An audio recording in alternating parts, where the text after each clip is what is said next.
Hi, everyone. Thanks for joining the user group session today. We're very excited to go over security modeling in Live Maps. Today, we'll have our support manager, Chris Millay, and technical manager, Justin Borringer, hosting this session. Just to go over how it works, the session will be broken into two parts. The first part will be Justin and Chris going over security modeling. After the presentation, we'll open the floor up for discussion. You can raise your hand by pressing the button, and we'll unmute you so that you can voice your questions or thoughts. You can also type it in the chat.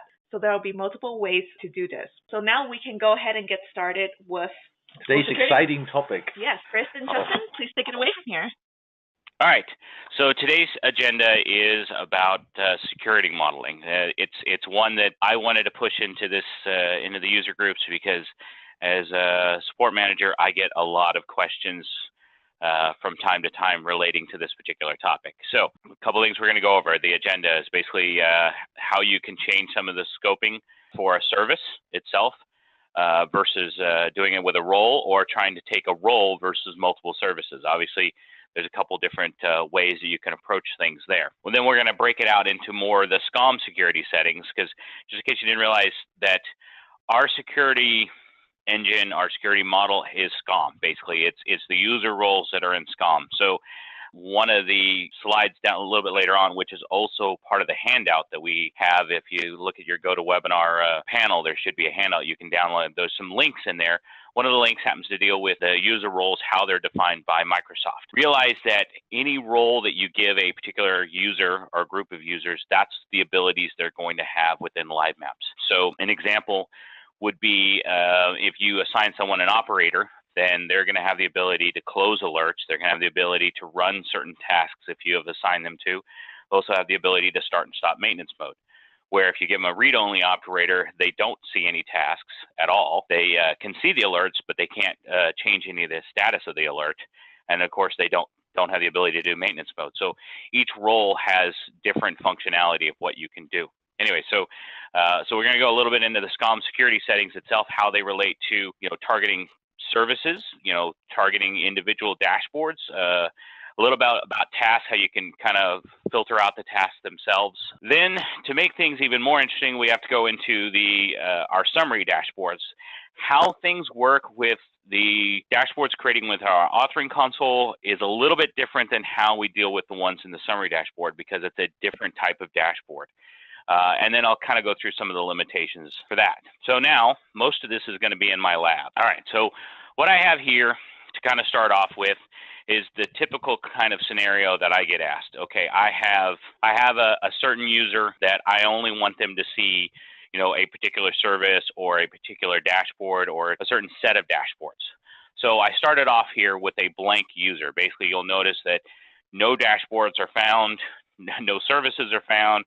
And even if I come into my computer health, they don't have any computers either. So literally the only thing that they're group scope to, which is one of the priorities in order for the portal to work, is the All Live Maps Licenses group and the Live Maps Portal group. And before I go on, there may be one other thing that you guys will notice. If you ever do that, you may find that sometimes you'll see the computer health actually show a list of computers. And that's because SCOM, one of the groups that we target in order for this to work, actually listed like all of the objects in there. There's a way to get around that. I've got a KB article on that. So if you're trying to restrict that type of access based on the version of SCOM that you're currently on, you may have to change things up a little bit. But you can always email support, and I can help you through that at that particular time. What might be interesting as well, just to mention 2 points in there. The screen that Chris is showing you cannot be approached by anyone who does not have the portal group assigned to them. So they're going to get an error that they can't log in. If that's the case, then you just need to make sure that the user's got that portal group assigned to them as well. And on those boards that you were mentioning on the health state, there was a new feature we added in 8.9 that allows you to actually hide those boards automatically on the screen as well. Mm-hmm. So you could hide the computer without having to do the workaround in the end. True, that's true. All right, so what we're going to do is I'm going to go into our ever famous order entry demo service that we use quite often for a lot of things.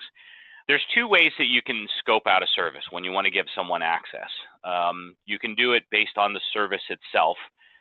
So if I come into the service and go to my security tab, you'll notice that I have a listing of all of the user roles that you currently have in SCOM. From here, you have options. So if I want to, I can turn around and allow them to see this particular service. I can also allow them to drill into the service map. And then, these are basically options to allow them to drill down into those particular ones. Now, one key thing of note, if I give them access to show this on the dashboard, they're going to see the other ones. They're going to be able to see the health state of those other dashboards, but they won't necessarily be able to drill into them. So what will happen is you'll end up drilling into the infrastructure here. I'm going to do this in a second, and I'll actually get a warning, an error message that says that you don't have access or unable to view the dashboard. So while you're able to see the dashboard, at least the health state, you're not necessarily able to drill into them. So there are limitations, and we do this because some people want to scope things out and say, hey, I want them to be able to see the service map so they can see the SLA status or the alerts that are there, but they don't necessarily want them to look at the other parts that may exist. So I'm going to save this up. Now, before I go into the dashboard itself, I'm going to go and show you another way that this also can be accomplished. So if I come into settings and go into service security, you'll notice here I'll have a listing out of my user roles, and then it'll also show any and all services. Now this is a little bit different where I can associate a role and now come in and actually select the different services. So basically, if I open up an individual service, I can target different roles, where this allows me to target a role and then tell them what services they have available to them. So it's kind of just a different track to do the same thing, depending on if you're trying to do multiple services or multiple roles. So yeah, so that last screen that Chris shows, that's very handy when you guys are adding new roles or new users to a role, and you just want to make sure they get a whole bunch of services that you've spent months like last year building together, and you don't want to have to go through each individual service and click them through. Very handy, quick way to do that. Yeah, there we go. All right, so you'll notice here that I have the order entry service that I've allowed them to see. So I can actually go into the service map for this particular one. If I attempt to go into infrastructure, it'll actually give me this, unable to show dashboard, because I didn't allow them to actually see this one. So I still see the health status of that. I'm just not able to see it. Now, the same thing's true if I come into application. Here I have the ability to do this, but if I go into a sub dashboard, then you don't have the ability to go into a sub dashboard. So that there is one kind of little gotcha when you try to do the security modeling through the authoring console, and that is that we expose and allow you to see the end user, the application, the infrastructure, but we don't necessarily open it up so you can see any of the sub dashboards that are below that. So it is kind of a catch there. And that's why I end up answering a lot of questions and trying to do this all through the SCOM user roles, which that's what I'm going to go into next. So user role, I'm doing this one as an operator. Group scoping. So there's two kind of key sections that you need to be aware of when you deal with dashboards, at least those through the authoring console. There's the group scope, and then there's the dashboards and views. So group scope allows you to have access to the particular group itself and the health states of the objects and things of that nature. However, it doesn't necessarily give you access to the dashboard itself. So if I was going to turn around and give everyone or this particular user role full access to the order entry service, this is the way I do it. Now, obviously, there's a couple different ways this can be done.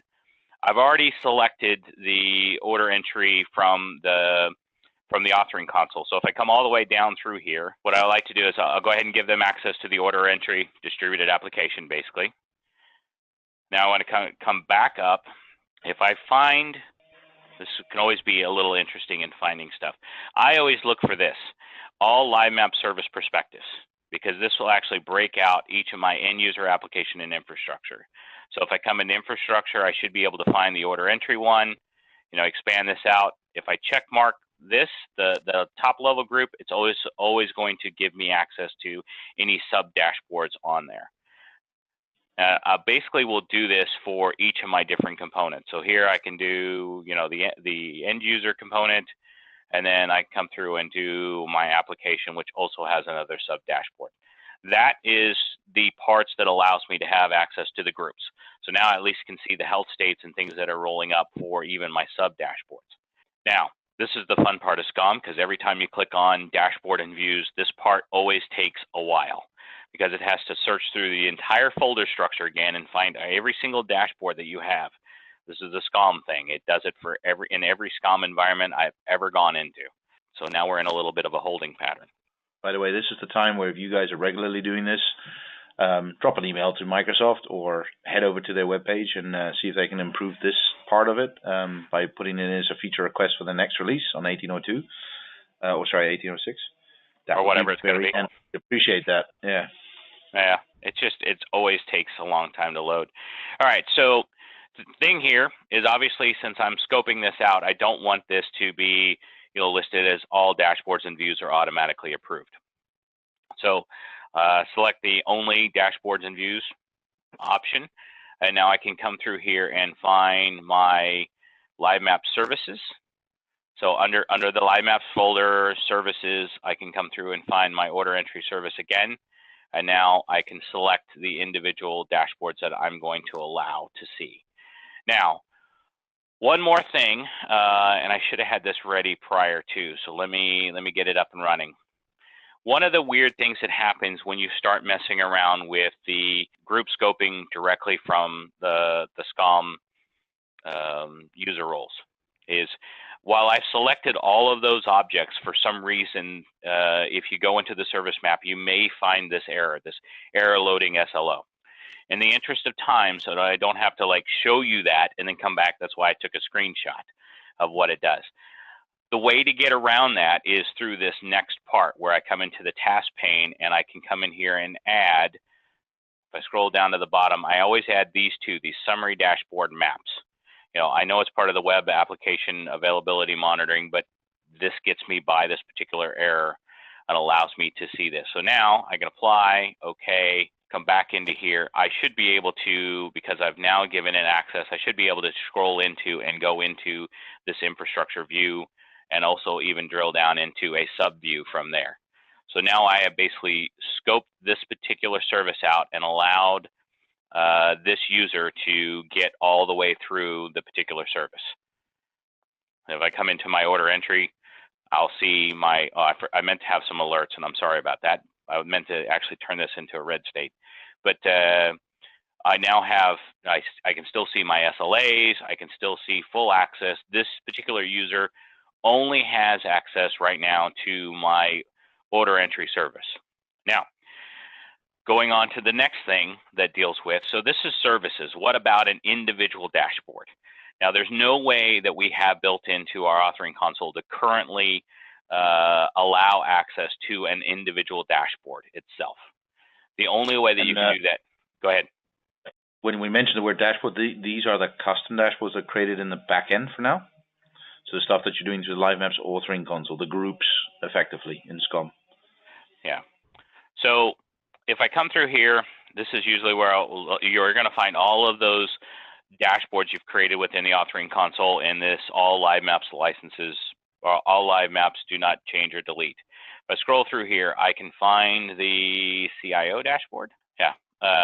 You'll notice that this already has the end user components already selected because I've already given it access to that particular sub dashboard. But I can come in here and check mark and allow the group that now has access, and then I have to go through this process again where I allow it access in through the dashboard and views. But this is the way you do it. Is basically you're allowing access to the group and you're allowing access to the dashboard. Is kind of the differences here. If you don't allow access to the group and you have something like a top level dashboard that you want people to see, but they don't have access to the group, what'll end up happening is the sub dashboard, it'll just end up being like a black box because they technically don't have access to look at the current health state of that group. So I can come through here and go into my Live Maps again. This one happens to be in our demo maps sub-dashboard. So I can grant access to this. And I'm going to go a little off our trial that we did, our dry run the other day, is that this is also a way that you can turn around, and if you want to grant access to a particular set of groups, like even sub-dashboards, you could technically say, hey, look, at the top level, I want you to be able to see that dashboard, but not necessarily see the sub-dashboards. And that way you see the health state. Just realize that if they try to drill into those sub-dashboards, they're going to get that same kind of error, unable to see the dashboard message. I'll click OK. Come back to, see if I may have to sign out real quick. Sometimes you do have to sign out and come right back in so that we can gain access. So here's my sub-dashboard. Now, you'll see that I have access to my order entry, have access to another part of the group. The reason why these are gray in this particular demo happens to be because I don't have access to those objects. So normally I'd have to go through and find those different components that I know. Those aren't technically sub-dashboards, but they are objects that I have to grant access to. So I don't have the ability to see those right now. But you can notice that I now can drill through these and see as I go along. So those dashboards created within the authoring console are going to be groups. They're going to be listed as dashboards in SCOM. You could go through this process in order to gain access to them. The handout that I've given you also goes through this, some KB articles so that you can follow those on each of those different scenarios. There's also the next scenario I'm going to cover. You'll notice that one of the options that I don't have in here happens to be the summary dashboards, because I'm not a SCOM admin and I'm not group scoped to everything, so therefore I don't have the ability to see our summary dashboards. Now, summary dashboards are a little different in the fact that they're not saved as a group within SCOM. They're actually saved as an object in SCOM. So in order for you to gain access to that, you basically have to create a group for this particular individual or group of individuals. You'll notice I've created a group called _ summary dashboard, so that it'll be at the top. Come into the properties here. I've outlined these as explicit members, okay? But if you come through here, you can come in and add individual summary dashboards, or you can add all of the summary dashboards. So you can do it either through the explicit membership or do it through a dynamic rule. The key here is that what you're looking for, and you'll have to excuse me, I always have to scroll through this. Where is it? Dashboard definitions.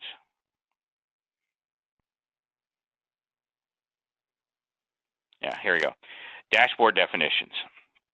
If I do a search for that, I will see all of the different dashboards that I have access to, or that follow that particular line. So here are the dashboards that I currently have that I've saved within as an author. So I can grant access to these. I'm going to leave these two that I already have, the summary dashboard and the lab health one.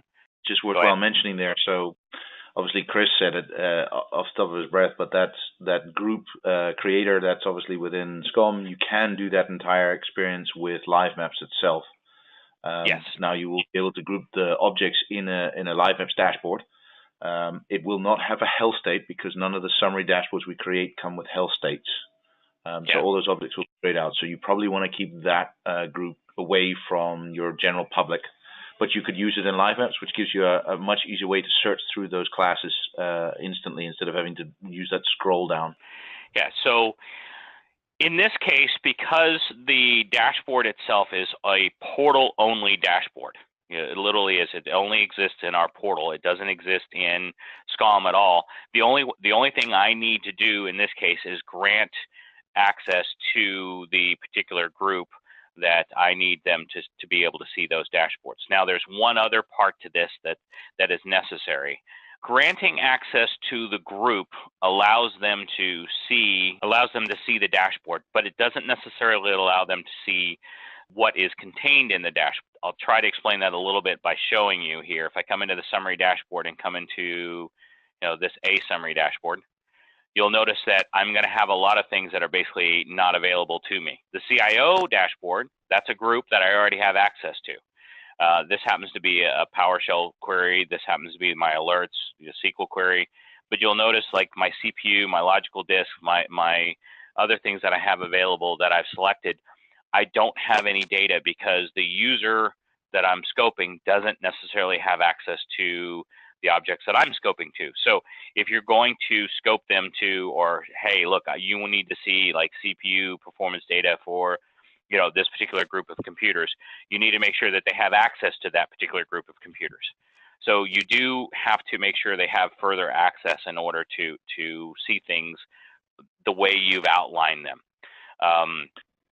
So what is handy to mention is how the best practices. I think we mentioned it regularly to the people that we connect with, and we will be doing another session next month, I believe, where we'll be talking in depth about some summary dashboards and these widgets. But if you are familiar with them, they do automatically force you to target groups, or at least a group. Now, obviously, a lot of people try the all Windows computer group. We advise away from that for speed reasons. But it already lines up with groups, so it works very well with the security that you just launched the group on them. However, if you do pick, let's say, the all Windows computer group to show all your Windows computers, or the all Windows computer group for CPU, and the user doesn't have that group assigned to him and has another group with Windows computers in it, you will only get to see those Windows computers in that widget automatically. So you can even thin out the widgets against them. Not a common usage, but it is something that we do get occasionally at the support desk is, why am I only seeing certain computers when I log in on this user? And that's generally down to the fact that that user is not scoped to see all the computers in the group that that widget is targeted to. So this happened to be the other one that was in there. I went ahead and pulled it up because it has some of the same things where I don't have access to, you know, my lab computers or something like that. I would have to go through and say, okay, grant access to these particular things. Now, the nice thing is that if you do something like Justin mentioned, if you have, you know, target a certain group of computers, and in here I've targeted, you know, like a set.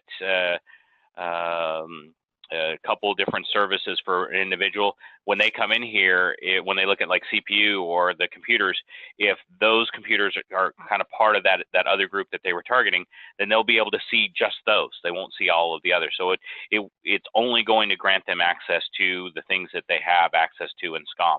And SCOM is kind of weird on that aspect that SCOM allows you to grant access, but it doesn't allow you to take away access. So you can't like do a group scope for all, but then say, okay, well, you have access to all of these groups, but I really don't want you to have this one or this one or this one or this one or something like that. So it is kind of a different security model that you have to go through and only select the ones that you need them to have access to, which sometimes can be a pain if you need to have a lot of things and only a few things that you don't want access to. Okay, so that was the kind of the rundown of security and security modeling. Let me kind of do a recap real quick. There's one last section, Chris. Sorry, before we jump onto that. Oh. The sharing part from Portal. Yes, I kind of wanted to come to this to remind me where I was missing things too. Yeah. The task that we're looking at and the Portal sharing. So I'm not sure which one you want to dive on first. Oh, so tasks are always going to be associated to a particular user role. You know, when it comes to, you'll notice that if you open up an operator versus a read-only operator, that you're only going to see, you know, the actual task pane on an operator role. Really is what it comes down to.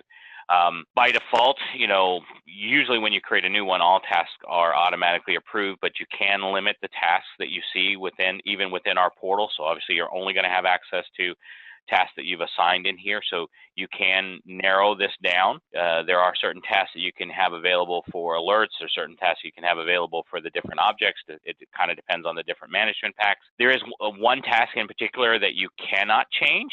So if you are an operator, then you do have the permissions to start and stop maintenance mode. That is an operator role. It's not necessarily a task associated to that you can unassign. At least not that I'm aware of. That's my experience. So if somebody else knows that a little differently, please let me know, because I'd love to know how to do that. At least myself. The other part would actually be the other type of sharing that you can do deals with our static URLs. So A lot of you are probably familiar with the ability to generate a static URL. The key here does allow you to kind of open this up and share your information or the dashboard that you want to see and show it to other people that may not have access to SCOM. There are a couple key things on this. You can hide the header bar. So that means that whatever URL I'm generating, it'll go to this particular page. They can't navigate around. They can't move around to other parts of the portal. You can disable drill down capabilities, which effectively makes this a read-only page. Now we're locking them into session state. So it's like when they open up a browser, you've initiated a session. If you try to open up a new tab or open up a new browser, then you have to re-authenticate. So we are locking into session state at that point. The username and password has to be someone who does have access into SCOM. This is where I always tell everyone, if you're going to be dishing out these read-only type of dashboards that you want to show, then obviously you probably want to give yourself a service account or something like that to dish these out, and make sure that this is like a non-SCOM admin, give them read-only access. You still want to scope this one user to the permissions that you need to show, but you don't have to worry about adding all of your other users into this one particular group. It's kind of one way to control it. The other thing that I always fail to mention right away, when you're dealing with the URL that's generated, the URL that's generated, you always want to connect to the portal the exact same way that your users are going to connect to it. So if they're going to open up to http://livemaps.domain.com or domain.local or whatever, then you need to do that in order for them to know when we generate the URL, we're looking at that exact URL that you have up in your browser. So you need to have that in there too. There are a couple other key things about generating static URLs. You may get an alert that it's unable to authenticate, even though you've added the username and password in there correctly. You need to make sure that the app pool user has load user profile set to true.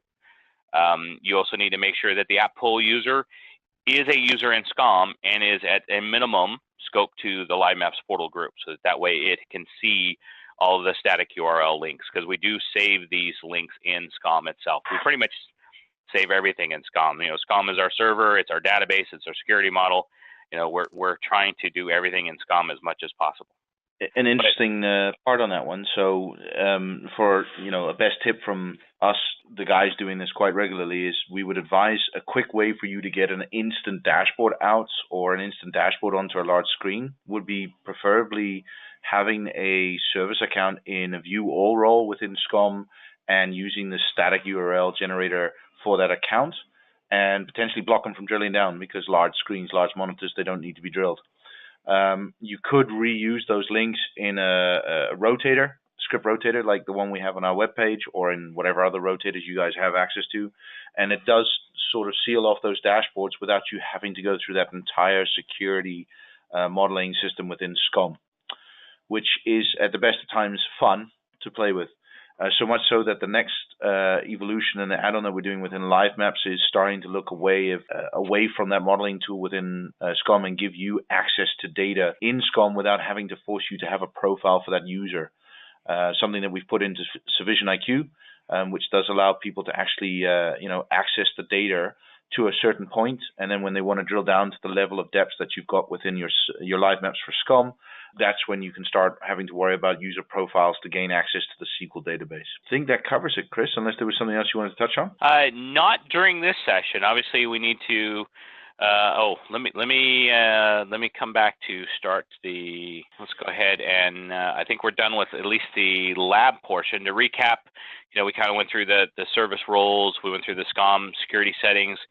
A lot on the portal sharing limitations was kind of a broad subject that are covered in different areas, as far as how we deal with the services within the authoring console, how you kind of scope them out, dealing with the fact that you can't deny access, you can only grant access within SCOM. Some of the limitations that we have within static URLs, things of that nature. It was kind of a broad subject all over the place, really. There wasn't any one specific one. I did want to put this out there. This is also in that download, the handout. The Microsoft user role permissions. I find it handy to know what those are, because generally, like, read-only is the lowest level, and then operator basically is everything that read-only can do plus this. So it helps to know what those are, so you can try to figure out why someone may have access to something that you don't think that they should. I do have the 3 individual KB articles. By the way, each one of those KB articles is not written to go through the authoring console. I wrote them specifically to do everything in the SCOM console, because that's usually the hardest part to figure out. And there are links, so once you find one, you can actually link to the other one. So I made sure that there's a next section up at the top, so you can basically move about the different permissions that you need to go through at that time. All right, everyone. I think this sums up our discussion for today. If you think of any questions after this session, feel free to contact Justin, Chris, or myself. You know our emails. If not, you can always email support@civision.com. As for our next user group session, it will be on Thursday, May 24th, same time, and we'll be covering LiveMaps V8 summary dashboards. So be on the lookout for our invite in your inbox. Again, thank you for your time, and we hope you have a good rest of the day. Talk to you soon. Bye.